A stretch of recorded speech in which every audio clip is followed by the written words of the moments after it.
अस्सलाम वालेकुम नाज़रीन, पॉजिटिव पाकिस्तान के साथ आपका मेज़बान एबी रहमान। नाज़रीन, आप देख रहे हैं मेरा और अपना यूट्यूब चैनल पॉजिटिव पाकिस्तान। आज हम मौजूद हैं तहसील शकरगढ़ के सबसे बड़े गाँव नडाला सलहरिया में, जहां में बिजली के बिलों में इजाफे के खिलाफ एहतजाज किया जा रहा है। उसमें जो इजाफी टैक्स लगे गए हैं उनके खिलाफ एहतजाज किया जा रहा है। आइए आवाम से उनसे पूछते हैं कि उन्होंने ये एहतजाज क्यों किया है। आवाम से उनके मुतालबात पूछते हैं। अस्सलाम वालेकुम वालेकुम सलाम। सर, आपने जो आज ये एहतजाज किया है, ये किस हवाले से कर रहे हैं?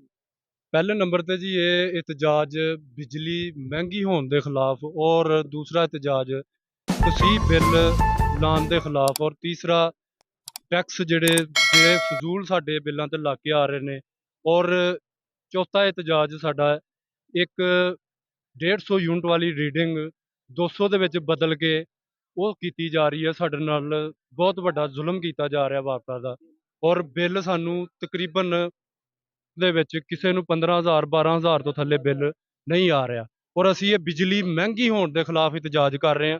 ਸਾਡੇ ਕੋਲੋਂ ਇੰਨੀ ਬਿਜਲੀ ਮਹਿੰਗੀ ਅਫੋਰਡ ਨਹੀਂ ਕੀਤੀ ਜਾਂਦੀ, ਔਰ ਅਸੀਂ ਕਿਹੜੇ ਪਾਸੇ ਚੱਲੀਏ? 1000 ਰੁਪਇਆ ਦਿਹਾੜੀ ਲਾਉਣ ਵਾਲੇ ਲੋਕ ਆ ਅਸੀਂ ਕਿਸ ਤਰ੍ਹਾਂ ਇਹ ਬਿਜਲੀ ਦਾ ਬਿੱਲ ਦਈਏ? ਕਿੱਥੋਂ ਅਸੀਂ ਪੈਸੇ ਲਿਆਈਏ? ਇੱਕ ਮਹੀਨੇ ਕਰਜ਼ ਚੁੱਕ ਕੇ ਬਿੱਲ ਤਾਰਨੇ ਆ, ਦੂਸਰੇ ਮਹੀਨੇ ਅਸੀਂ ਕਿੱਥੋਂ ਕਰਜ਼ ਚੁੱਕੀਏ? ਅਸੀਂ ਆਪਣੇ ਬੱਚੇ ਪਾਲੀਏ ਕਿ ਐਡੀ ਮਹਿੰਗੀ ਬਿਜਲੀ ਇਸਤੇਮਾਲ ਕਰੀਏ? ਸਾਡੀ ਆਲਾ ਕਾਮ ਅੱਗੇ ਗੁਜ਼ਾਰਿਸ਼ ਹੈ, ਦਰਖਾਸਤ ਹੈ।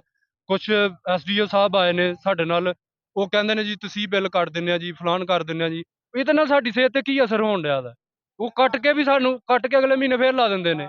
ਉਸ ਤੋਂ ਇਲਾਵਾ ਅਸੀਂ ਇੰਨੀ ਬਿਜਲੀ ਮਹਿੰਗੀ, ਅੱਜ ਅਸੀਂ ਇਹਨਾਂ ਦੀ ਮੰਨ ਕੇ ਘਰਾਂ ਨੂੰ ਜਾ ਕੇ ਬਿੱਲ ਤਾਰ ਦਈਏ, ਕੱਲ ਅਗਲੇ ਮਹੀਨੇ ਅਸੀਂ ਬਿੱਲ ਕਿੱਥੋਂ ਤਾਰੀਏ? ਸਾਡਾ ਮੇਨ ਇਸ਼ੂ ਜਿਹੜਾ ਉਹ ਬਿਜਲੀ ਮਹਿੰਗੀ ਦਾ, ਅਸੀਂ ਬਿਜਲੀ ਮਹਿੰਗੀ ਇੰਨੀ ਅਫੋਰਡ ਨਹੀਂ ਕਰ ਸਕਦੇ। ਸਾਡੇ ਇੰਨੇ ਅਖਰਾਜਾਤ ਹੀ ਨਹੀਂ ਹੈਗੇ ਕਿ ਅਸੀਂ ਬਿਜਲੀ ਮਹਿੰਗੀ ਅਫੋਰਡ ਕਰੀਏ। ਅਸੀਂ ਕਿਸ ਤਰ੍ਹਾਂ ਕਿੱਥੋਂ ਲਿਆਈਏ ਇੰਨੇ ਕਰਜ਼ੇ?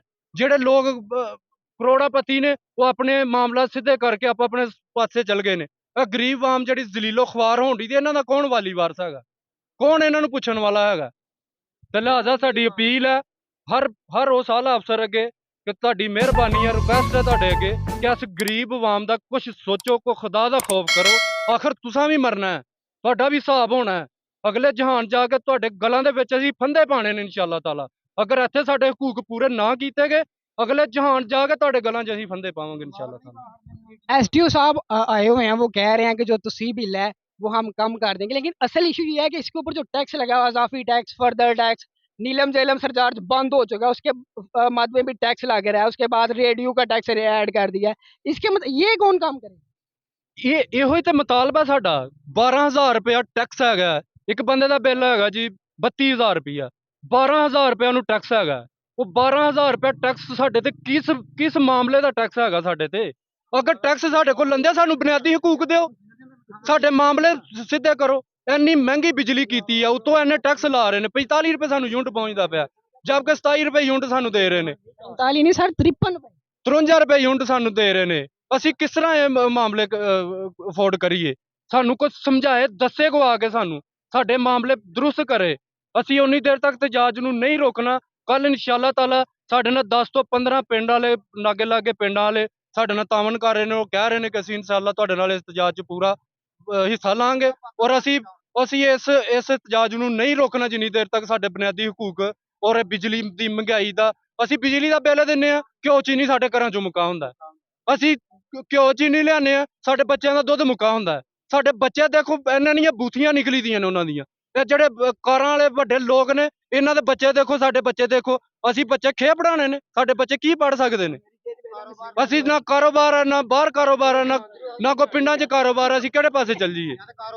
ਲਿਹਾਜ਼ਾ ਸਾਡੀ ਹਰ ਉਸੇ ਕਾਮ ਅੱਗੇ ਗੁਜ਼ਾਰਿਸ਼ ਹੈ, ਚੀਫ ਜਸਟਿਸ ਅੱਗੇ, ਆਰਮੀ ਚੀਫ ਅੱਗੇ, ਖੁਦਾਰਾ ਸਾਡੀ ਗਰੀਬ ਆਵਾਮ ਤੇ ਰਹਿਮ ਕਰੋ। ਕੁਛ ਖੁਦਾ ਦਾ ਖੌਫ ਕਰੋ। ਆਪਾਂ ਆਪਣੀਆਂ ਲੜਾਈਆਂ ਝਗੜੇ ਨਿਜ਼ਾਮ ਨੂੰ ਦਰੁਸਤ ਕਰਕੇ ਇਸ ਗਰੀਬ ਆਵਾਮ ਦਾ ਸੋਚੋ। ਤੁਹਾਡੇ ਅੱਗੇ ਰਿਕੁਐਸਟ ਹੈ, ਇਸ ਗਰੀਬ ਆਵਾਮ ਦਾ ਸੋਚੋ। ਬਿਜਲੀ ਦਾ ਬਿੱਲ ਜਿਹੜਾ, ਇਹਨੂੰ ਕਮ ਸੋ ਕਮ ਬਿਜਲੀ ਨੂੰ ਕਮ ਸੋ ਕਮ 10 ਰੁਪਏ यूनिट ਤੇ ਲੈ ਕੇ ਆਓ। ਸਾਡੇ ਕੋਲ ਇੰਨੀ ਅਫੋਰਡ ਨਹੀਂ ਕੀਤੀ ਜਾਂਦੀ। रीडिंग का भी इशू है जो है, बाज टाइम वो रीडिंग बढ़ा के लिख लेते हैं, बाज टाइम जो टाइम होता है उससे ड्यूरिंग से बाद आके जो है ना वो अगले मंथ के जो वो इसी मंथ में डाल देते हैं। इसके मतलब ਦੇਖੋ 15 ਤਰੀਕ ਨੂੰ ਸਾਡੇ ਪਿੰਡ ਦੀ ਰੀਡਿੰਗ ਗਵਰਨਮੈਂਟ ਦੇ ਕਾਨੂੰਨ ਦੇ ਮੁਤਾਬਕ ਹੈਗੀ ਆ, ਜਦ ਕਿ 16 ਤੋਂ 17 18 ਤਰੀਕ ਨੂੰ ਆਉਂਦੇ ਨੇ। ਜਿਹਦਾ 150 ਯੂਨਿਟ ਹੁੰਦਾ ਉਹਦਾ 200 ਯੂਨਿਟ ਪਾ ਕੇ ਲਿਆ ਜਾਂਦਾ, ਤਾਂ ਕਿ ਉਹਨੂੰ ਜਿਹੜੇ ਉੱਤੇ 199 ਤੋਂ 200 ਤੋਂ 1 ਯੂਨਿਟ ਉੱਤੇ ਹੁੰਦਾ, ਉਹਨੂੰ 3600 ਰੁਪਈਆ ਇਜ਼ਾਫੀ ਚਾਰਜਰ ਬਿਲਾ ਮਕਸਦ ਜ਼ੁਲਮ ਕੀਤਾ ਜਾਂਦਾ ਸਾਡੇ ਲੋਕਾਂ ਨਾਲ। ਲਿਹਾਜ਼ਾ ਇਹ ਵੀ ਸਾਡੀ ਅਪੀਲ ਹੈ ਕਿ ਇਸ ਚੀਜ਼ ਨੂੰ ਵੀ ਦਰੁਸਤ ਕੀਤਾ ਜਾਏ। एक और जुल्म जो है, आप लोगों ने फ्यूल प्राइस एडजस्टमेंट में देखा होगा, ऊपर लिखा होगा कि फलां मंथ के 500-600 रुपए डाले गए हैं। वो इस तरह है कि अगर आपने 2 महीने पहले एक समोसा 10 रुपए का लिया है, तो वो अगर 2 महीने बाद 20 का हो गया, तो वो 10 रुपए पिछले महीने के भी आपसे वसूल किए जाएंगे।